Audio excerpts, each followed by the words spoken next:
ये उन दिनों की बात है जब मेटल्स को बहुत सारे वरदान मिले थे, जिसमें मेटल्स को ये बोला गया था कि आप स्ट्रांग रहोगे, आप मेलिएबल रहोगे, आप डक्टाइल रहोगे, आप शाइनी रहोगे और आप बहुत ज्यादा रिएक्टिव भी रहोगे।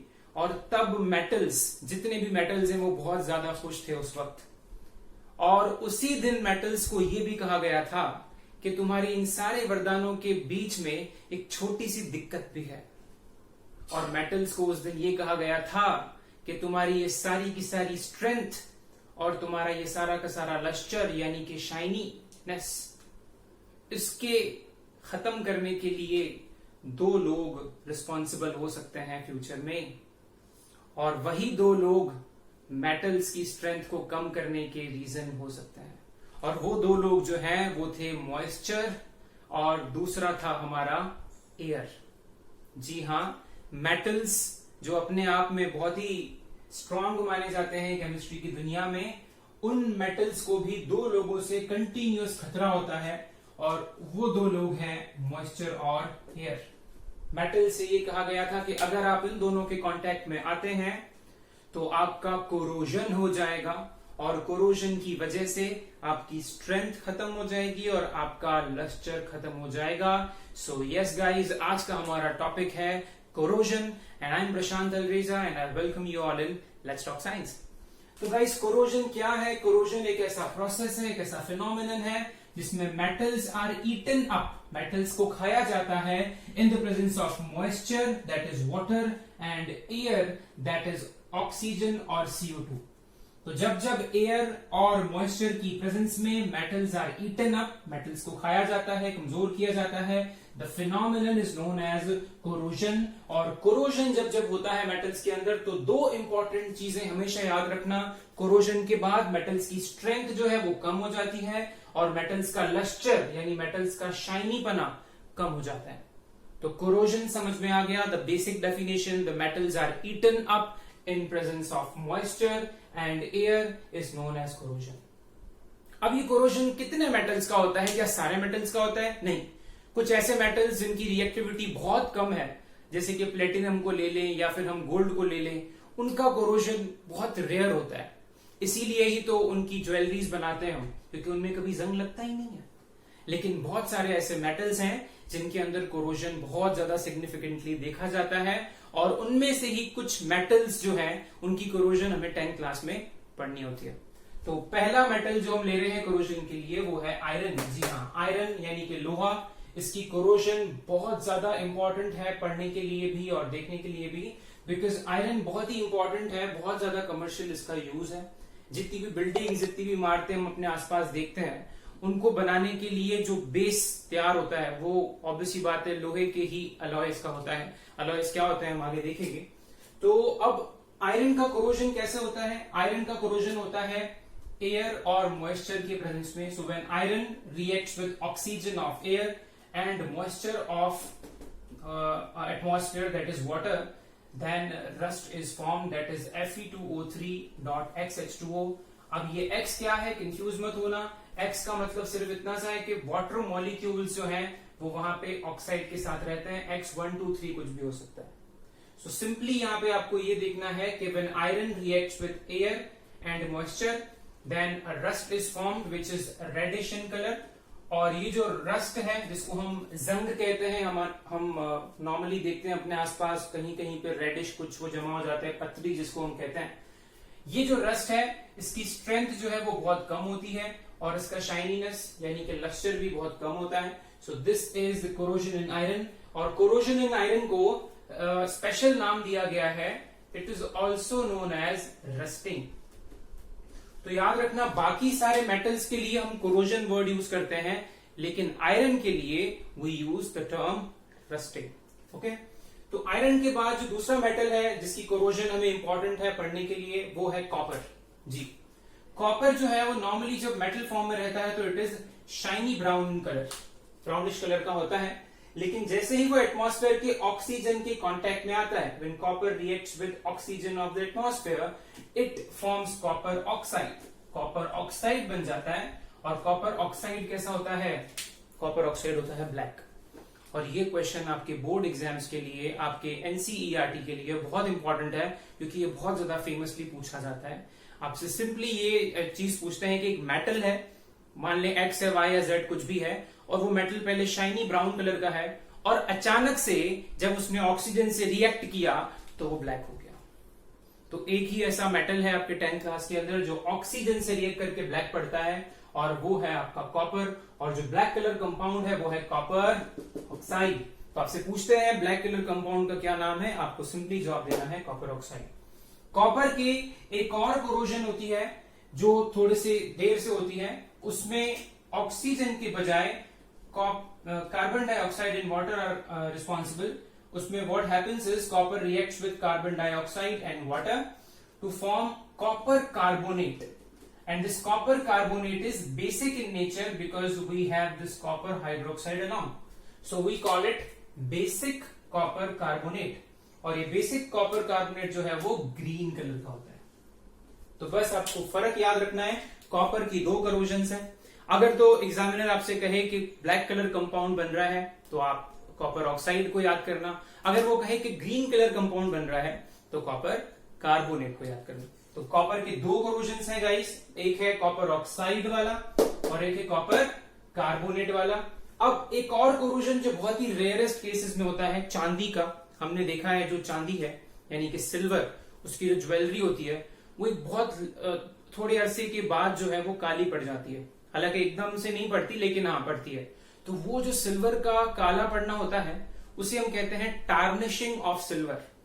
तो ये टार्निशिंग ऑफ सिल्वर किसकी वजह से होती है, ये एग्जाम में पूछता है। देखो सिल्वर बहुत ज्यादा कम रिएक्टिव है, रिएक्टिविटी सीरीज अगर आपको याद हो पार्ट 3 में हमने जो पढ़ी थी उसमें सिल्वर बहुत नीचे आता है, लेकिन स्टिल सिल्वर जो है वो ऑक्सीजन से तो रिएक्ट नहीं करता है, नॉर्मल गैसेस से रिएक्ट नहीं करता है, बट ऐसा पाया गया है that silver reacts with hydrogen sulphide gas which is H2S gas. तो हाइड्रोजन सल्फाइड्स और बाकी सल्फर वाली गैसेस से रिएक्ट करता है हमारा सिल्वर, और सिल्वर बनाता है कंपाउंड जिसका नाम है सिल्वर सल्फाइड यानी कि AgS। इसमें कैटायन कौन है, इसमें कैटायन है सिल्वर और एनायन है सल्फर। ये कैसे कंपाउंड्स बनते हैं मैंने एक अलग से वीडियो बनाया है, फॉर्मेशन ऑफ आयनिक कंपाउंड्स, आप चाहें तो देख सकते हैं, मैं लिंक डाल दूंगा। और ये है सिल्वर का कोरोजन। तो कितने कोरोजन्स आपको देखने को मिलेंगे अपनी रिएक्शंस में या एग्जाम्स में, बेसिकली 4 मिलेंगे।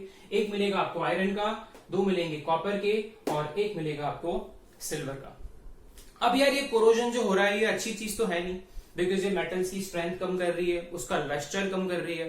तो अब इसको प्रिवेंट कैसे करें, तो बहुत सारे ऐसे मेथड्स हैं जिनकी हेल्प से we can prevent the corrosion of metals. उसमें जो पहला मेथड है that is oil painting. Oil painting का क्या मतलब होता है, देखो आपने कॉमनली देखा होगा जो चैनल गेट्स होते हैं कहीं भी, घरों में, क्लासेस के अंदर, कहीं भी चैनल गेट्स को आपने कॉमनली देखा होगा कि थोड़े थोड़े टाइम के बाद उनपे पेंट किया जाता है, वो ऑयल पेंट जो यूजुअली ब्लैक कलर का होता है। तो ऑयल पेंट करने का कॉन्सेप्ट क्या है, देखो किसी भी मेटल को अगर कोरोजन से मुझे बचाना है तो मुझे उसको एटमॉस्फेयर से बचाना है। क्यों, बिकॉज कोरोजन करता कौन है, मॉइस्चर और एयर, और मॉइस्चर और एयर होता कहां है, एटमॉस्फेयर में। तो अगर मैं मेरा जो मेटल है उसको चारों तरफ से ढक दूं किसी ऐसी लेयर से, तो फिर जो एटमॉस्फेयर में मेरा मॉइस्चर और एयर है वो मेटल के कांटेक्ट में नहीं आएगा। So what is the concept, concept ये है ऑयल पेंटिंग का कि वो किसी तरह से जो मेरा मेटल है उसके ऊपर एक लेयर बना ले जिसकी वजह से एटमॉस्फेयर का एयर और जो मॉइस्चर है वो रिएक्ट नहीं कर पाए। सेम कॉन्सेप्ट है ग्रीजिंग के साथ, जो ग्रीस आता है हमारा, grease is again a fat, तो एक फैट की लेयर बना लेते हैं हम लोग हमारे मेटल के आसपास ताकि रिएक्शन नहीं हो जाए, कट ऑफ हो जाए कॉन्टैक्ट एटमॉस्फेयर और मेटल का। तीसरा एक इंपॉर्टेंट जो एग्जाम में पूछते हैं प्रिवेंशन का method that is galvanization. Galvanisation का मतलब होता है इलेक्ट्रोप्लेटिंग, यानी कि किसी मेटल के ऊपर किसी एक और दूसरे मेटल की लेयर चढ़ाना। ये आपने लोअर क्लासेस में शायद नाम सुना हो। तो अब क्वेश्चन ये है कि जो ऊपर जिस मेटल की हम लेयर चढ़ाएंगे वो मेटल हमारे जो जिस मेटल को हमें बचाना है उससे ज्यादा रिएक्टिव होना चाहिए या कम रिएक्टिव होना चाहिए। तो आंसर है कि जो मेटल है जिसकी हम कवरिंग कर रहे हैं वो मेटल ज्यादा रिएक्टिव होना चाहिए ताकि जो हमारा पेरेंट मेटल है वो बच जाए। यही हम करते हैं हमारे आयरन के केस में। What we do is, for example this is our iron या Fe। तो आयरन की कोरोजन को बचाने के लिए हम आयरन के आसपास जिंक की इलेक्ट्रोप्लेटिंग करते हैं। किसकी इलेक्ट्रोप्लेटिंग करते हैं? जिंक। यस। तो इलेक्ट्रो रिएक्टिविटी सीरीज में अगर हम देखेंगे तो जो जिंक है it is more reactive than iron. Zinc जो है वो आयरन से ज्यादा रिएक्टिव है, इसीलिए हमने जिंक से जो है आयरन को इलेक्ट्रोप्लेट कर दिया। और इलेक्ट्रोप्लेट करने के बाद अब अगर एटमॉस्फेयर का कोई ऑक्सीजन या मान लो वाटर अगर रिएक्ट करने की कोशिश करेगा तो वो आयरन से पहले किसके कांटेक्ट में आएगा? जिंक के कांटेक्ट में आएगा। इसी तरह से जो हमारा आयरन है वो बच जाएगा। तो what is galvanization? Galvanization is a method to prevent corrosion in which electroplating is done. अब वो इलेक्ट्रोप्लेटिंग जिस मेटल की करते हैं या जिससे इलेक्ट्रोप्लेटिंग करते हैं वो मेटल हमारे पेरेंट मेटल से ज्यादा रिएक्टिव होना चाहिए ताकि जो आने वाला ऑक्सीजन या मॉइस्चर है वो हमारे पेरेंट मेटल के बजाय हमारे इलेक्ट्रोप्लेटेड मेटल से रिएक्ट करे। सिंपल। ओके। और फोर्थ जो है दैट इज अलॉइंग। अलॉइंग का क्या मतलब होता है?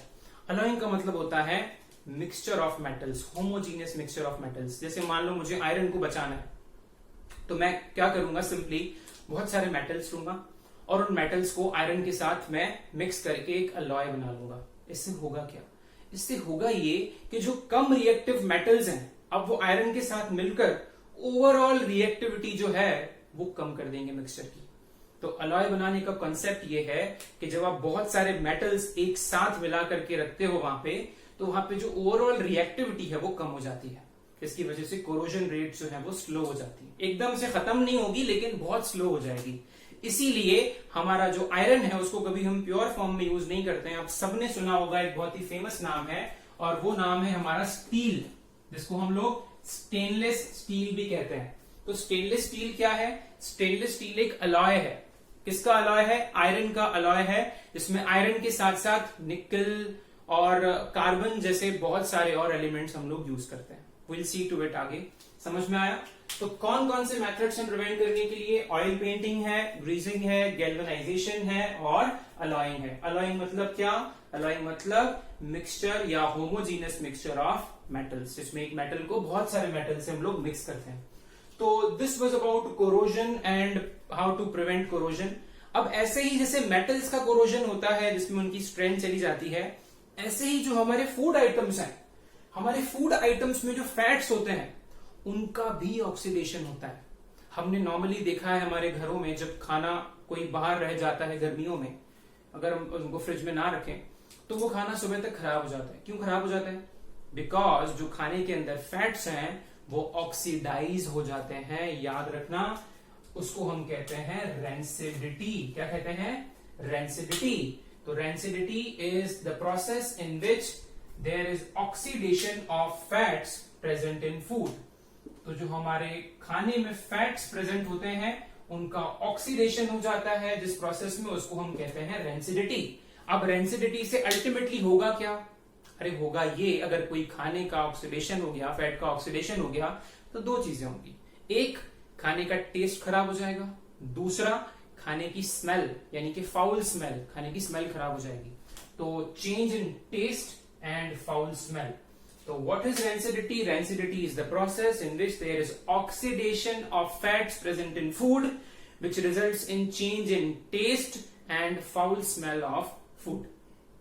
Done? अब rancidity से कैसे बचोगे? Simple. rancidity से बचने के लिए खाने को मॉइस्चर में या गर्मी में आने ही मत दो, क्योंकि जब खाना गर्मी में या मॉइस्चर में आएगा तभी तो फंगस उसकी ऑक्सीडेशन करेगा। तो अब क्या करो? रेफ्रिजरेट कर दो खाने को, फ्रिज में रखो, नंबर 1। नंबर 2 क्या करो? एयर टाइट कंटेनर में रखो चीजों को।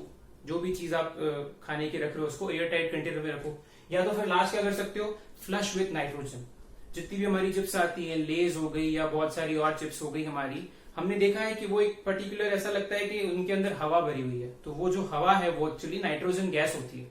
वो इसीलिए होती है ताकि वो जो चिप्स है जब तक वो कंज्यूम ना हो तब तक उसका ऑक्सीडेशन ना हो और उसका टेस्ट खराब ना हो। So this was about corrosion and rancidity, and this ends up the first chapter, that is chemical reaction and equation. This was last part of that chapter. I hope this is clear to you. If there is any doubt, आप लोग मुझे comment section में पूछ सकते हैं, and I'll see you soon with the next video. Till then, take care, keep learning. Bye bye.